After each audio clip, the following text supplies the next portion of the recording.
Donald Trump has just been kicked off the ballot in Colorado. The Colorado Supreme Court ruled that Donald Trump engaged in an insurrection against the United States on January 6th, and under the 14th Amendment, he's constitutionally prohibited from holding office. Therefore, Donald Trump's name will not appear on the ballot of the Republican primary in Colorado, and therefore not appear on the ballot in the general election in Colorado. That is, unless the U.S. Supreme Court takes the case. Donald Trump will be appealing the ruling, and the Supreme Court has until January 4th to announce if it will take it. We expect the Supreme Court to hear it before this Colorado thing sets a precedent and affects Trump's ballot access in other states. The Colorado lawsuit was filed by a Soros-funded outlet, decided by an all-Democrat-appointed Supreme Court, and the Democrat Colorado Secretary of State, within a split second, was celebrating on MSNBC. Look, I believe he incited the insurrection. There were big questions around Section 3 of the 14th Amendment, and the Colorado Supreme Court has weighed in a very loud way. Section 3 of the 14th Amendment has to apply to the presidency because if not, it's a get-out-of-jail-free card. The Trump campaign responded to the lawsuit just now saying, quote, Democrat Party leaders are in a state of paranoia over the growing dominant lead President Trump has amassed in the polls. They have lost faith in the failed Biden presidency and are now doing everything they can to stop the American voters from throwing them out of office next November. We have full confidence that the U.S. Supreme Court will quickly rule in our favor and finally put an end to these un-American lawsuits. Remember, Biden won Colorado by nearly 14 points. This was never about Colorado's ballot access. This was about having a targeted lawsuit aimed at setting a precedent to knock Trump off dozens of state ballots and disqualify him by any means necessary from the presidency, therefore denying the people their right to vote. Charlie Hurt joins me now.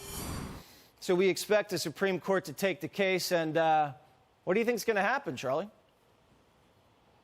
I think without a doubt, they have no choice but to take up this case because, and I think you're exactly right about this, they're trying to set a precedent.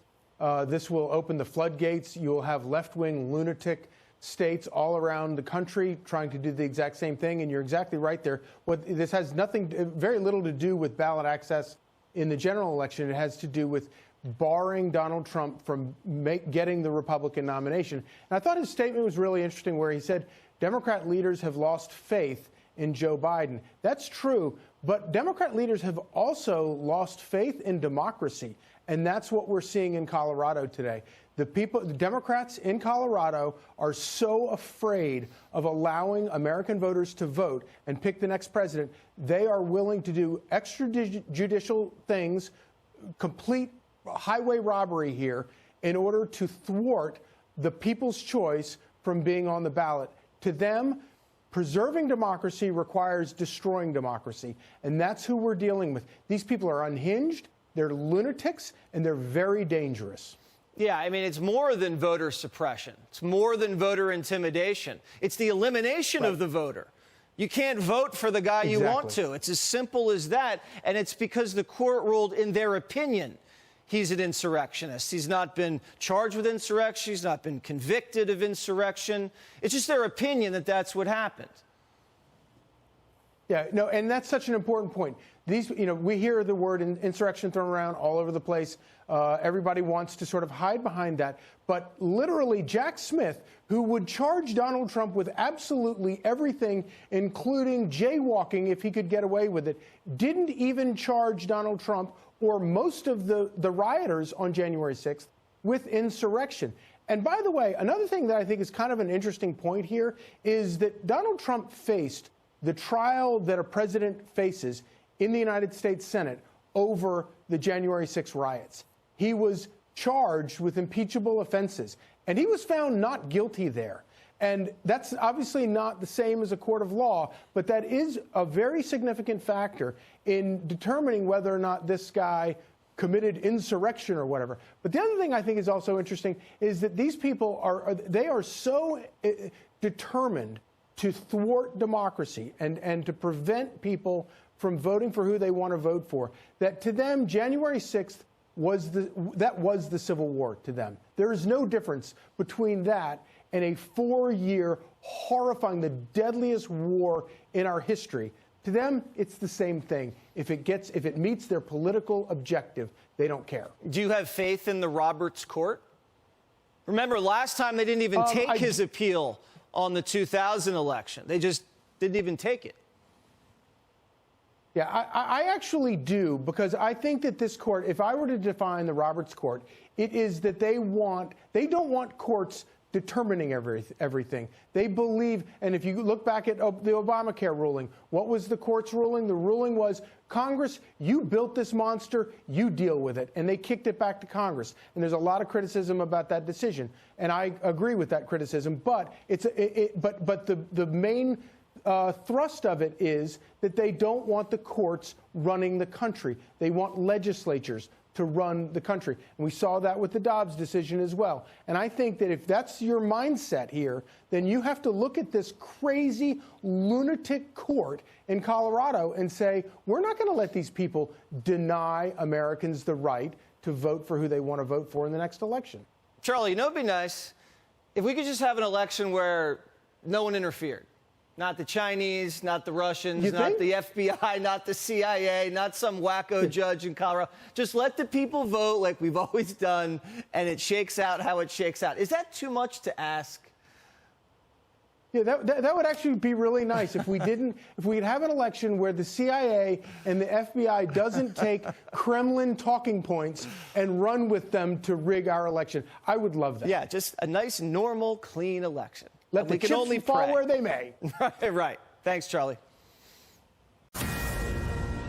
I'm Laura Ingraham. This is the Ingraham Angle on a breaking news night. Tonight, America is seeing the ultimate in election interference as 4 unelected state judges, all appointed by Democrat governors, have ruled that Donald Trump must be kept off next year's presidential ballot. Well, this court just handed partisans on both sides the ultimate tool to try to shortcut elections. And it's very, very dangerous. I mean, this country is a powder keg, and this court is just throwing matches at it. And I think that it's a real mistake, but I think that they're wrong on the law. You know, January 6th was many things, most of it not good. In my view, it was not an insurrection. It was a riot. That doesn't mean that the people responsible for that day shouldn't be held accountable. But to call this an insurrection for the purposes of disqualification would create a slippery slope for every state in the union. This is a time when we actually need democracy. We need to allow the voters to vote. We need to hear their decision. And the court here just said, you're not going to get that. In Colorado, we're not going to let you vote for Donald Trump. No. And, you know, you could dislike Trump. You could believe he's responsible for January 6th. But this isn't the way to do it. I mean, it is, you know, for the people that say they're trying to protect democracy, this is hands down the most anti-democratic opinion I've seen in my lifetime. Ned, you and I have spoken a lot about this concept of lawfare, meaning using the judicial system to stop the people from getting what they want and what they support. This is it not, playing out tonight? 100%, Laura. I mean, this is, as Jonathan Turley just said, really breaking democracy to save democracy, according to the left.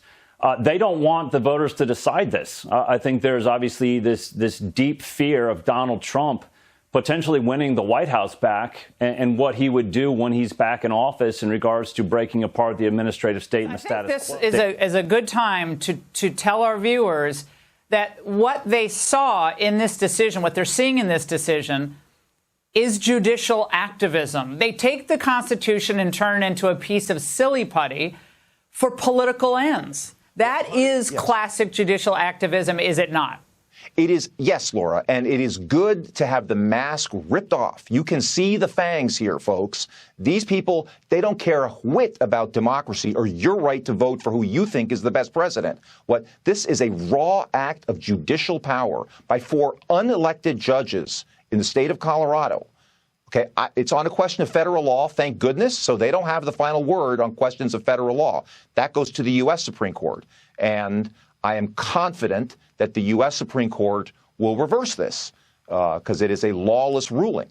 And, you know, politically, it may wind up benefiting Trump. Who knows? But it is not good for our country at all, Laura. No.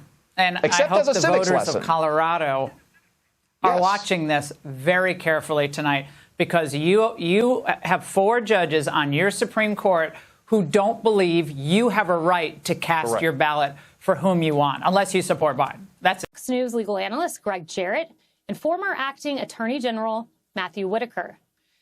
You know, Matthew, I want to start with you, because in the United States, the facts have to match the law. That's why Jack Smith didn't charge Trump on these charges. Also, you look at precedent. This has been used, from what I can tell, a handful of times to prosecute Confederates.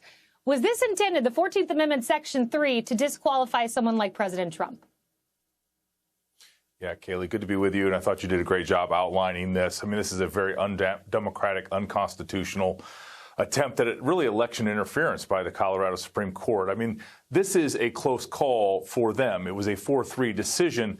And when you take someone off the ballot and disqualify a candidate, it should be with unbelievable evidence. And the facts are very thin. You know, one of the main facts they try to use, pieces of evidence, is the January 6th commission report, as we all know, was a hyper-partisan, never Trump type thing that was done by Nancy Pelosi, Adam Schiff, and others. And they used that factual finding. But you're right. You know, Jack Smith, who investigated this, did not charge insurrection.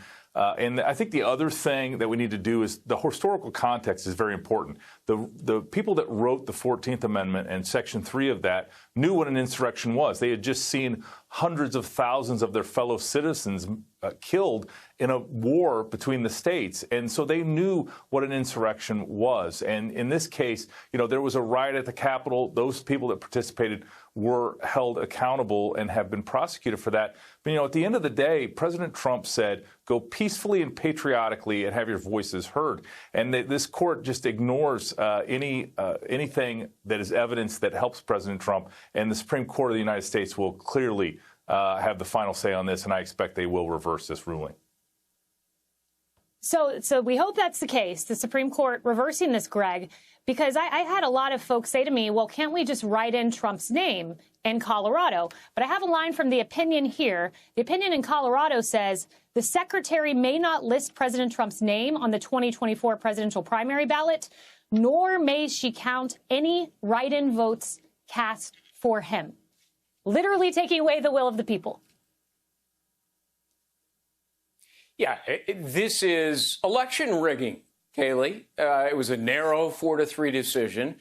It will almost certainly, in my judgment, be overturned by the U.S. Supreme Court because the insurrection clause in the 14th Amendment, as you point out, don't apply to the facts here. It was intended to prevent Confederates who literally took up arms against the government during the Civil War from holding office. So you fast forward now 150 years roughly, and Donald Trump is not even accused of insurrection under the federal statute. And if evidence supported that, surely Jack Smith, as special counsel, would have charged him with it. So to remove Trump from the ballot for an offense that he hasn't even been tried or convicted of, what is that? Well, that's violating his right to due process, which just happens to be guaranteed by the very amendment, the 14th, and elsewhere in the Constitution. But, you know, there's another factor here, Kayleigh. You know this as a lawyer. Under past Supreme Court rulings, the language used in the insurrection clause doesn't apply to the office of president or anybody running for it. Colorado officials here have, I think, brazenly manipulated the clause for purely political reasons. Another example of election interference by Trump opponents. This is an effort, make no mistake, to deprive American voters of their right to make the decision as to who should be president. It is anti-democratic. It's the equivalent of rigging the ballot box, and it will surely be seen that way, only inflaming voters and I think boosting support for the former president.